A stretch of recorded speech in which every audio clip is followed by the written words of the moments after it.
Which Avenger won a singing competition? Captain American Idol?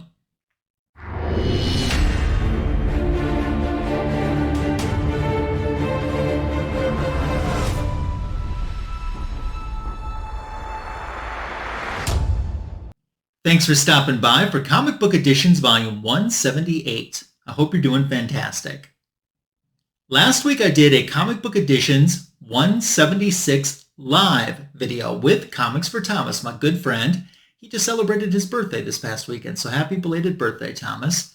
Anyway, Thomas joined me live and we did an unboxing of an AOK that he sent me, a very gracious AOK, which if you didn't get a chance to catch the rewind, I will recap those books very quickly towards the end of today's video. But in the same video, there were some books that I held aside and didn't show because they were books that I bought for myself that Thomas had in his country. He lives in Canada, so he just sent those books with my AOK together.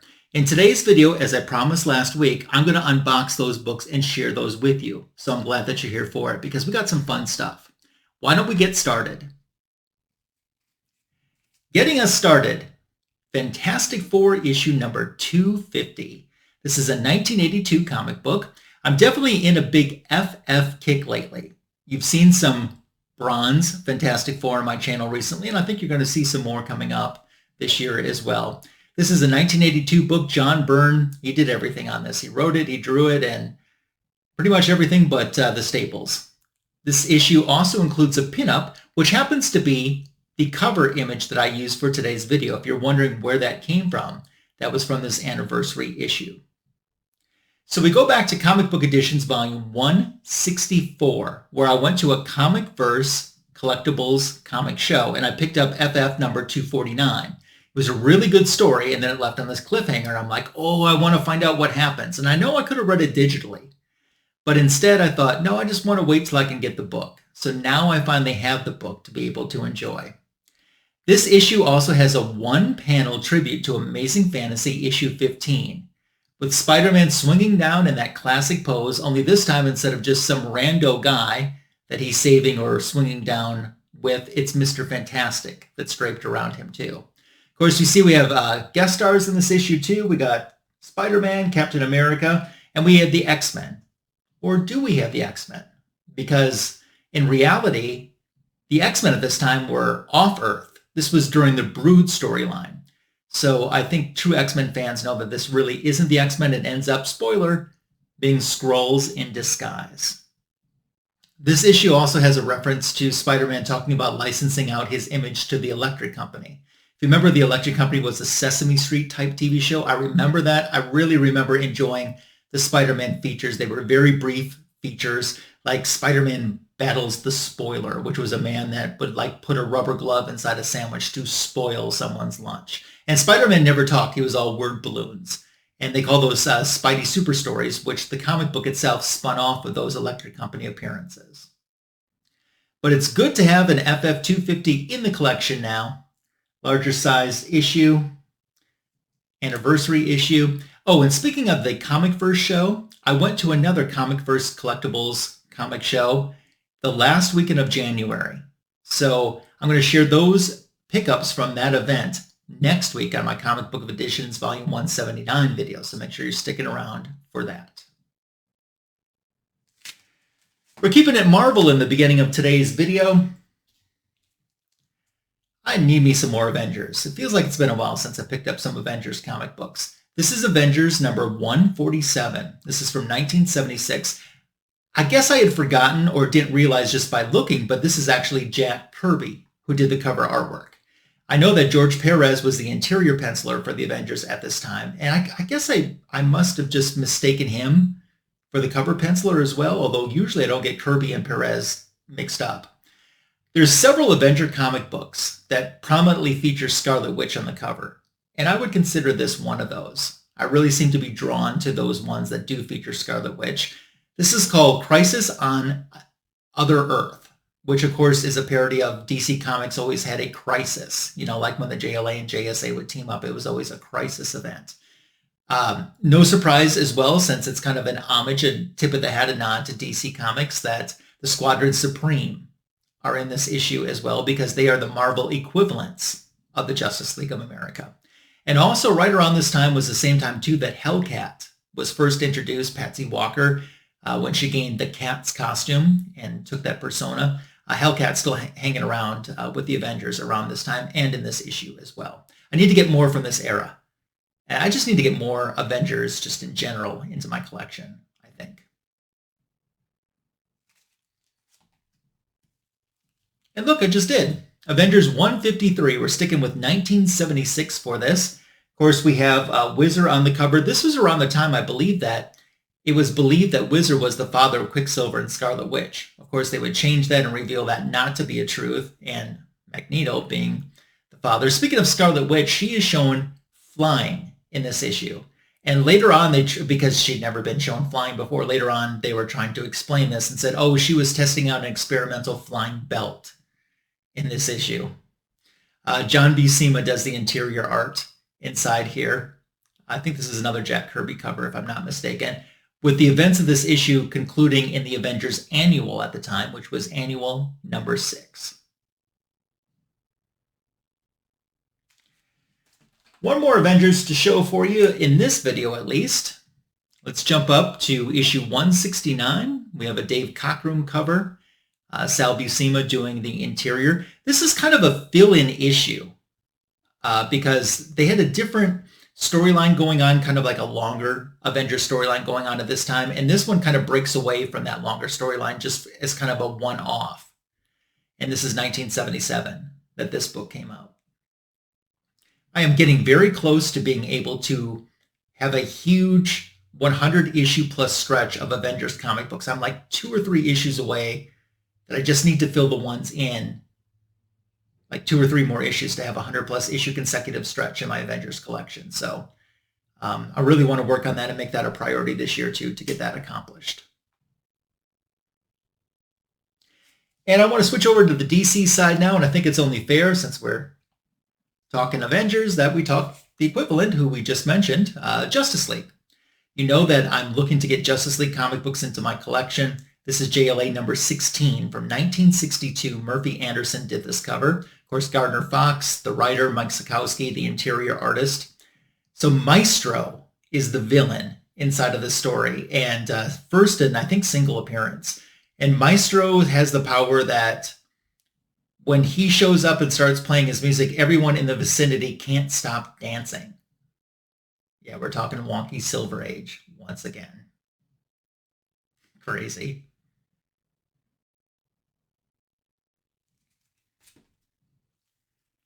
This issue, Justice League number 47, we're at 1966 right now with Mike Sekowsky, instead of doing the interior art, doing the cover on this one as well. You might remember in my comic book editions video, volume 163, I showed the previous issue from this as part of my Silver Age Dave Haul, issue number 46. This is the sequel, the second part of the story. I feel like I've kind of come full circle by getting this, because I had a reprint of this story. I think just 47. I don't think I had a reprint of 46, but I had a reprint of 47. And if I'm remembering correctly, I think it was in like a small DC digest. But I remember reading this story many times and being so familiar with this cover. Now I actually have a real copy, a first print copy, in my own collection as well, which is nice to have. Of course, I've mentioned this before. You can tell the Batman 1966 Adam West TV show was very popular this time, and DC was exploiting that by putting Batman prominent front and center in as many other comic books as they can. I mean, who cares that they're out in space right now? Batman's not even wearing a space helmet or any type of protection suit, and he's just punching the antimatter man away. I see this book quite often out in the wild, so I don't know why I have never picked up a copy, but this one's in nicer condition than what I usually see too. So it is a welcomed addition into my collection.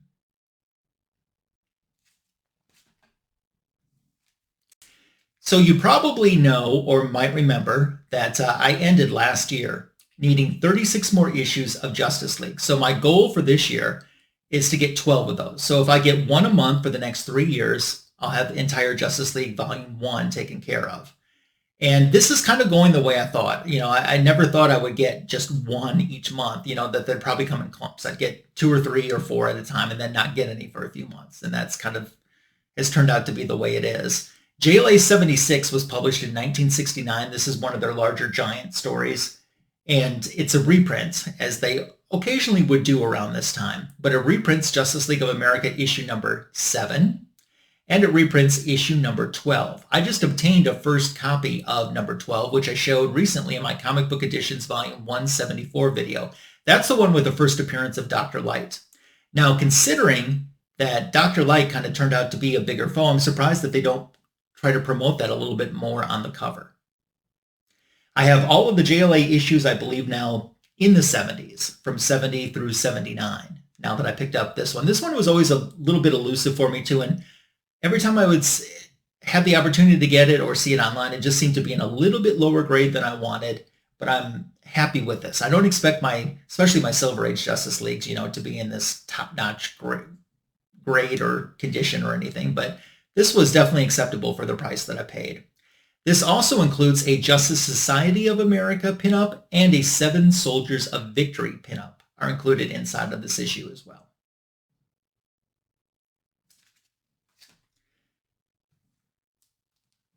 Oh, the memories that this next book brings back. And this is an upgrade for me. So I originally bought this as a childhood collector's Detective Comics number 492. Of course, awesome Jim Aparo artwork is associated with Batman. And this is after Batman Family, the title was canceled, and they just moved the stories over into Detective Comics. I've told this before, but it's been a while since so I'll briefly just recap this. DC almost canceled Detective Comics. Batman Family was selling better, and they were going to cancel Detective and keep Batman Family. And at the last minute, some of the powers that be, some of the creative team, were able to talk DC into not canceling Detective because, it's a flagship title. That's the title that introduced Batman. So instead, they just canceled Batman Family and then moved the stories over into Detective. I wanted to get a nicer copy of this for a while, and I'm glad I did. I remember being a little kid at the grocery store and seeing this cover for the first time, and I'm like, is Batgirl dead? What's happened to Batgirl? Because you were led to believe in the cliffhanger from the previous issue that she had died. And Batgirl was grazed by a bullet, but she used a decoy to make the killers think that they had or were successfully able to assassinate her. Also, the Man-Bat story, that was done by Bob Rozakis, the Answer Man. He wrote Man-Bat for a while, then hadn't written the character for about a year, and then had to come back and do this one-off story for whatever reason. I don't know why. But there's a little bit of an inconsistency because by this time, Man-Bat was now living in Gotham City, but in this story, the New York Police Department is who he's dealing with, who he wouldn't need to anymore because he lives in Gotham, not New York. But when Bob, the Answer Man, was writing it, he did live in New York, so I think he kind of forgot, but it's a little bit of backstory for you on what was going on there. Happy and glad to have an upgrade to this copy into my collection. I actually have another book behind it because I picked up 2 at the same time. So what I want to show you next is DC Comics Presents, and it is issue number 83, and yes, that is the Canadian price variant. I wasn't specifically going after a Canadian price variant. I just wanted to have a copy of this book in my collection, and I ended up getting that. It just so happened to be price-wise, it turned out to be the Canadian price variant. So nothing intentional with that, just the way it is. 1985, once again, Jim Aparo, because it's Batman related. Of course, the Batman and the Outsiders team on this, Mike W. Barr was the writer for it. So Alfred becomes the Outsider once again. It's up to Batman and the Outsiders teaming up with Superman to take care of the Outsider, aka Alfred Pennyworth. And that's the deal of this, kind of essentially the plot of this story. I just completed my Batman and the Outsiders run. You might remember that in Comic Book Editions Volume 166, I believe. I shared that because I was able to complete that last year. And I was like, yeah, cool. And then in October, we were doing Fanboys Live in the Retro Review. And we did a Batman and the Outsiders night for the Retro Review. And Comic Food 2814, during the book show portion, showed this one. And I was like, do I have that? Like, I thought I had that. And then I started looking at my collection. I'm like, I don't have that. I'm like, I need to get this. So that's what made this a little bit more of a priority. I don't think there were a lot of guest star appearances outside of the Batman and the Outsiders title that the characters made. If I'm wrong on that, make sure to leave me a comment below. But that's why I wanted to get this, and I was inspired by that. By the way, make sure to catch the rewind too. I think it's October 1st of 2023. That Fanboys Live in the Retro Review where we did Batman and the Outsiders Retro Review. We did the first 3 issues of their title. So, but that was, that just kind of reminded me that episode that night during the book show portion that I need to pick this up. And it did. That segues us into a little bit of Superman stuff. And how about this cover? This is a pretty awesome cover. Joe Staton did this. I'm a Joe Staton fan. Superboy and the Legion of Superheroes, number 250, an anniversary issue, 1979, if I'm remembering correctly. So originally, this issue and the next issue, the stories in both of those issues, were going to be a 64-page Legion of Superheroes super spectacular comic book, but it never happened. So since it didn't happen, they took that story and busted it into 2 different issues.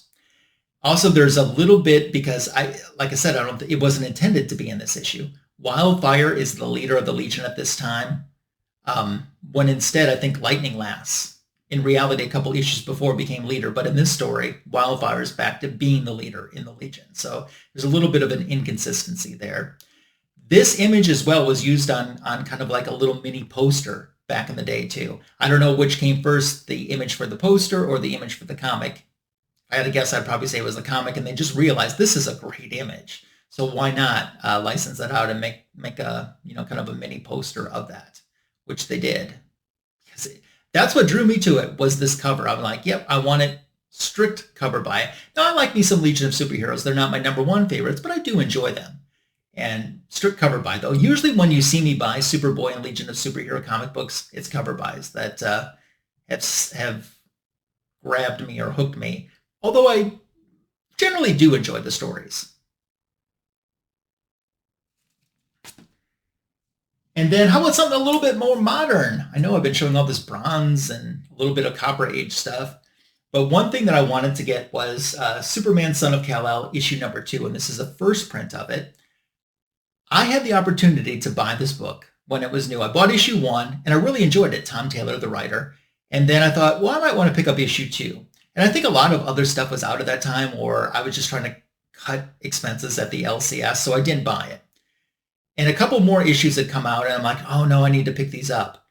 And I had a choice between buying this or issue 3 at my LCS. And for whatever reason, I bought issue 3, which was the mistake, because soon after, this issue started heating up a little bit. I think it definitely has cooled down some, but it heated up because it's the first appearance of Jay Nakamura. Hopefully I pronounced his last name correct. I think it's Nakamura.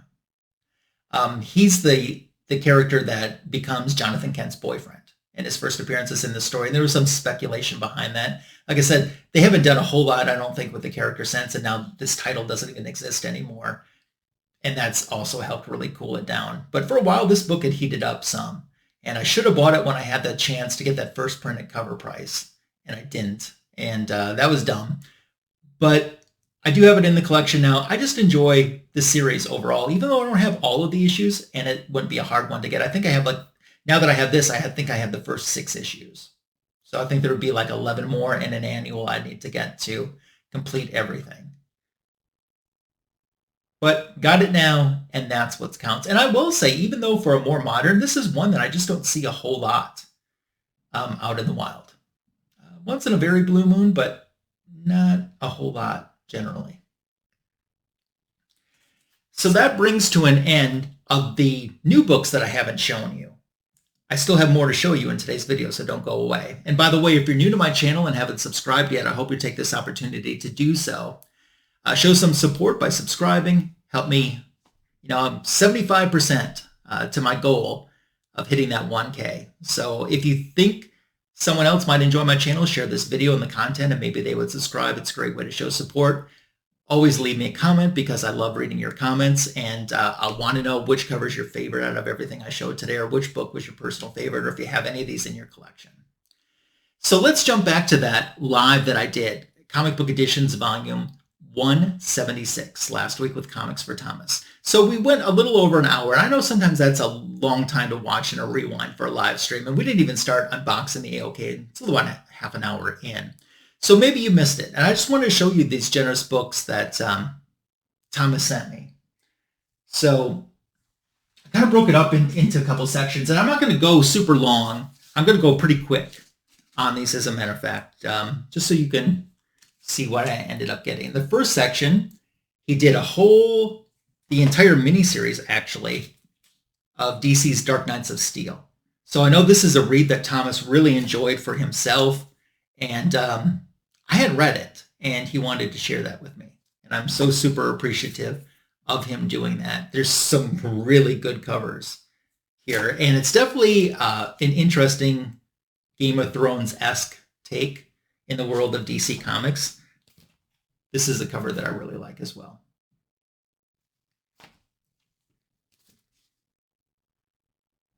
Have you read this? I haven't sat down to read this yet. I think what I'm probably going to do is either I'm going to binge it all at once, or I'm going to, maybe binge the first 6 issues one day and then the other 6 the other, maybe like on a weekend sometime. But that's kind of part of my plan or my idea. I love this with the Trinity on the cover.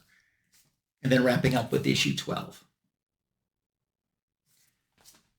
Then in this next batch, we start out with 2 Wonder Woman stickers, which is awesome. And then the Wonder Woman Free Comic Book Day. Then Wonder Woman number 9 from the Rebirth era.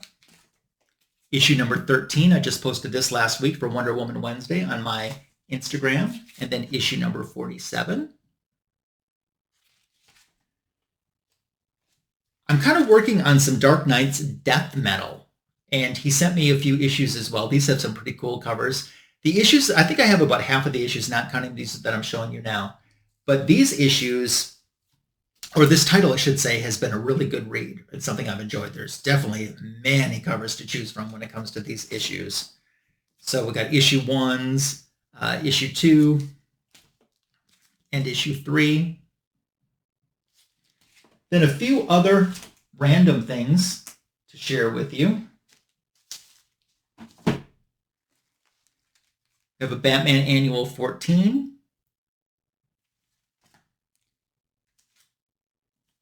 Uncanny X-Men issue 155. And that means that I have over a 100 issue consecutive stretch of X-Men now. That was the only one that I was missing. Got another X-Men issue 251 with a pretty awesome cover. I think that's 255. Is that 65? 265, I'm sorry, 265. And then when I can find them, I like getting the Alex Ross Timeless variants. This one is for an Avengers comic book. More modern one too, and I didn't have this one. So anytime that I can pick those up, I don't know if I'm completely chasing the set or not, but I think that they're awesome. I think every single one is awesome. And he got me another one. That's Avengers. I think it might be issue 43, if I'm remembering correctly, possibly issue 43. Sounds right. Could be wrong, but sounds right. Just check in the description for this video. So that's it, a recap of Comic Book Editions, Volume 176, plus the books that I got shipped at the same time that I shared in today's Comic Book Editions, Volume 178. Let me tell you what's coming up on the channel. So next week, I mentioned earlier that I went to this Comic-Verse comic book show, and I want to show you my pickups from that show. I had a great time. There's some Marvel, there's some DC, there's some titles that you saw today that I'll be sharing the same titles, just different issues with you in that video. So that will be something fun to do. And since that's Valentine's week next week, I'm going to have a little special Valentine's superhero related treat in the video too. So we'll do that. Also, I did last summer a guest starring Wonder Woman video where I showed some pickups that I had added into the collection that were not Wonder Woman comic books, but she was guest starring in the titles. And that video actually did really well. So I think I want to do another one of those for you. Plus, in the near future, I have an Unknown Comics haul from a few different purchases I made from them. And finally, I'm looking out a bit here, definitely March, maybe March, hopefully not April, maybe March.